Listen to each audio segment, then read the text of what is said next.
Sup, can you name the most signature smartphone series of each manufacturer? For Samsung, I think that has always been Galaxy Note, basically thanks to S Pen stylus that gets enhanced functions year by year. The only problem with Galaxy Note line that no one has escaping from is a gigantic price tag. Yes, Samsung's making a fortune out of it each year, and they definitely want more, as in 2019 Galaxy Note family hit the expansion to slightly less premium class, and the world's got Galaxy Note 10 Lite. Has Samsung managed to find a delicate balance between lower price and capabilities of product itself? Welcome to TechFellas, my name is Bogdan, and let's tech into it. The part that stands for light in naming is first of all in the build of the body. If the original model has made of aluminum and glass, this guy's got plastic back. Gladly the front is still glass. You can see obvious signs of use that tells us about not the highest wear resistance of lacquer plastic, but knowing how people love to protect everything, I do not think this is a big problem. After all, if cover from AliExpress costs $1, why the hell not to use it? Despite the fact that plastic is lighter than glass, Note 10 Lite doesn't feel like a hollow chippy, all thanks to the metal frame and the large battery that I'll mention a bit later. I would also note that if to set against the older brothers, Lite has at least one prominent advantage: a headphone jack. Well, the smartphone looks more modern from the back and not as trivial as Note 10, although in fact I wouldn't say that I like this new fashion for rectangular set of cameras. Samsung didn't return the power button. The key on the right side will still enable a Bixby call if you hold it, but honestly, do people turn the smartphones off that often? So I don't think that it will be a deal maker. Also, Type-C port here acts like USB 2.0, but not 3.1, as in anything else apart from budget or Chinese phones. Regarding biometric sensors, here we have the most common modern market decisions. For instance, if top Samsung smartphones use ultrasonic fingerprint reader, then Galaxy Note 10 Lite offers us an optical one. It works satisfactorily quickly, but apart from the speed, here is frankly nothing to complain about, and no headache with the screen protection. The face recognition power lies inside the front camera, which is not the top-notch technology either, but Samsung enhanced its settings. You can toggle faster recognition, stay on lock screen option, turn on the maximum screen brightness in case you cannot hit the fingerprint zone in the dark, and even more. Another level down comparing with Galaxy Note 10 not Lite is the screen. If the big guy has dynamic AMOLED display, here Samsung is offering a 6.7-inch Super AMOLED, which is technically the closest analog to Note 10 Plus in terms of size. The resolution here LS is lower, Full HD Plus if you wonder. Of course you wonder, you wouldn't last watching this video that long unless you really wonder.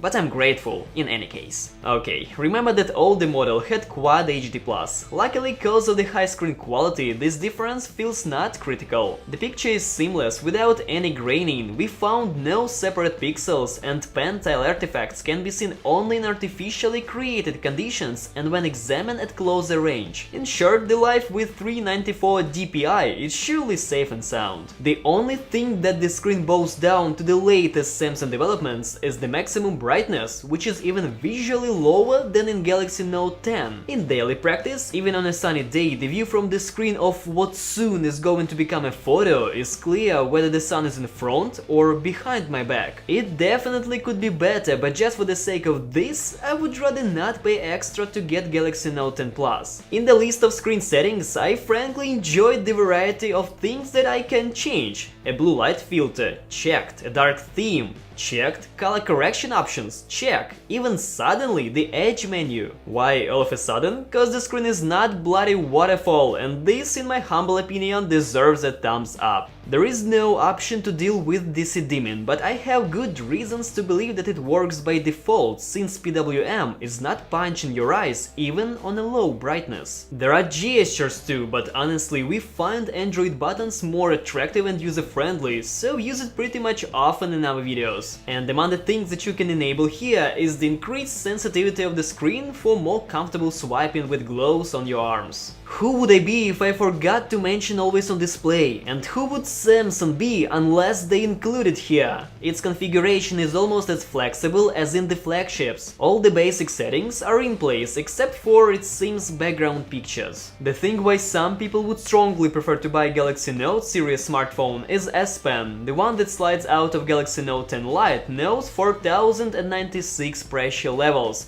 By leave, I won't highlight all the magic this little one can do. After all, we've got Galaxy Note 10 Plus video with details, but I will leave the mention here and of course in the description box below, if you please.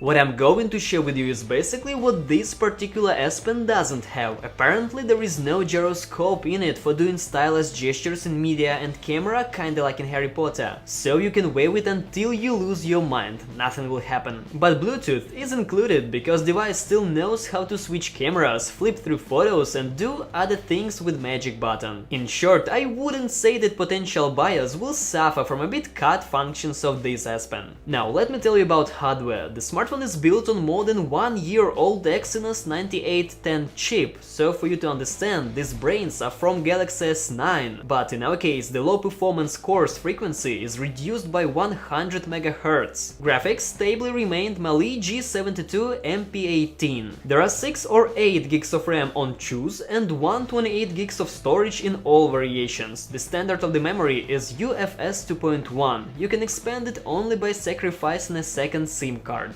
As for the performance, the smartphone acts partially predictable and partly quite surprising. For example, it was expected that the general software is rocking highly quick here. Despite the fact that processor is not the freshest, it's not some crappy MediaTek. However, I didn't expect that modern games will be a piece of cake too. While playing World Tanks Blitz, even after 30 minutes, I didn't manage to throw the smartphone off the track. We started with 55 to 60 FPS and kept with this number to the last. It's hard for me to tell how long the music will play for this chip. Perhaps it will remain relevant for a long time, or maybe the excellent work will end up in a couple of months. I don't know. In terms of heating, Note 10 Lite doesn't need a long ceremony before getting warm. You may feel it even with daily use while watching YouTube or listening music. In order to feel the change in temperature of the body, it is enough to run Antutu test, but it will still unlikely to flame up the phone. The only thing that could really warm this guy was a throttling test, but frankly, it is what it has to do, whatever it takes. Doesn't matter whether it's 2 or 20 minutes of gameplay, situation will not change, the smartphone will just remain warm. 2 years work on chipset optimization and Samsung did a great job. The battery life with all this stuff is at least not bad, because with minimal effort a full battery charge can give you up to 2 days of work. If you're gonna use the smartphone actively, it won't be easy to bring it down in a day. Actually, it's not only because its processor is so easygoing, but also due to battery capacity, which is a record for Note series, 4500 mAh.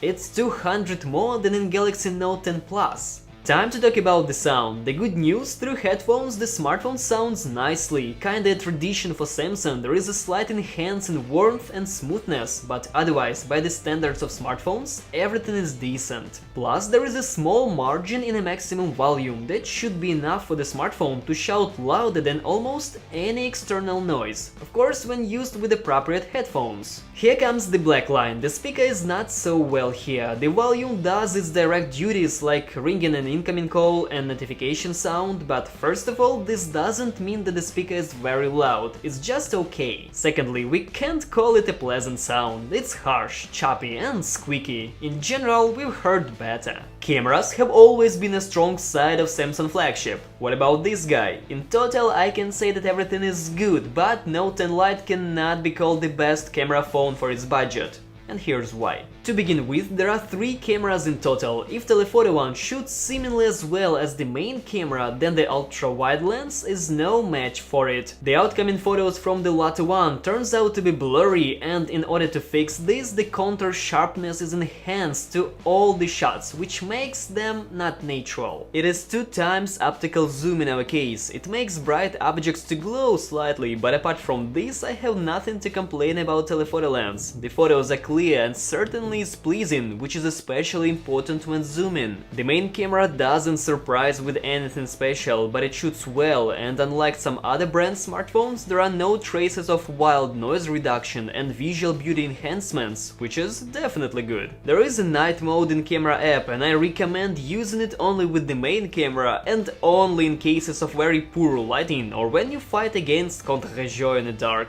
Otherwise, auto mode works just as fine or even better. In fact, you will spend a lot less effort and time during the shooting. The technology is frankly the same as everywhere else. Teamwork of enhanced HDR and noise reduction. Unfortunately, the outcome in pics cannot be called ideal, but in the case of this shot, the phone's made real miracle by catching those details that human eye couldn't. So sometimes the feature really saves the situation. As for the video, the maximum resolution here is 4K and the phone shoots with software stabilization. I really miss these words on our channel. Apart from jerky switching between the lenses, I found no obvious flaws. Besides, I love that switching in here. The picture is clear, some shakings are almost perfectly removed. Camera app has super stabilization option that levels down the resolution of the image to 1080p, but makes almost smooth clips even more smoother. When shooting on the go, this may not be so noticeable, but in more extreme cases, I am sure the difference will be much significant. The front-facing camera is alas not the best in here. For some reason the picture is lacking of clarity and sharpness that eventually leads to program troubleshooting. What is interesting, when recording UHD video, this is felt no longer. Check this out by yourself. As you see, the program stabilization has its flaws, but everything else is just awesome. I'd like to spare a lot of words about software, but One UI 2.0 is the same as we've seen many times before. I can say that the system works fast without lagging, at least on my watch. However, it's no wonder, cause the chipset here gave enough time and chances for developers to manage with all its drawbacks, so most of the optimization job was done far before the smartphone was landed into the thoughts of designers. Summarizing the stuff, on the first view, Galaxy Note 10 Lite doesn't look like a tasty offer. The battery capacity is basically the only thing that is better than in Note 10. Smartphone loses in screen quality, old hardware, plastic bag, downgraded stylus and slower data transfer. If to imagine a butcher cutting out wings of chicken, it feels kinda the same for Note 10 Lite. However, what's left from the flagship of 2019 costs nearly the same as other flagships of 2019, like Galaxy S10. You totally can find Note 10 for the same price as Note 10 Lite, but this would be a refurbished phone.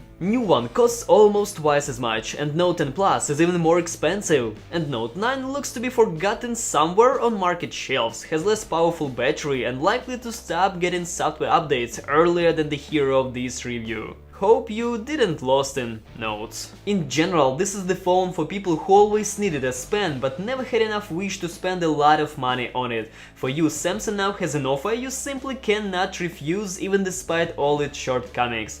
So I will leave the links to internet stores for buying this guy in the description box below. And if you like this video, then why not to support our channel by subscribing to it, hitting the like button, ringing the bell to stay tuned for more cool content. My thanks for watching and cheers!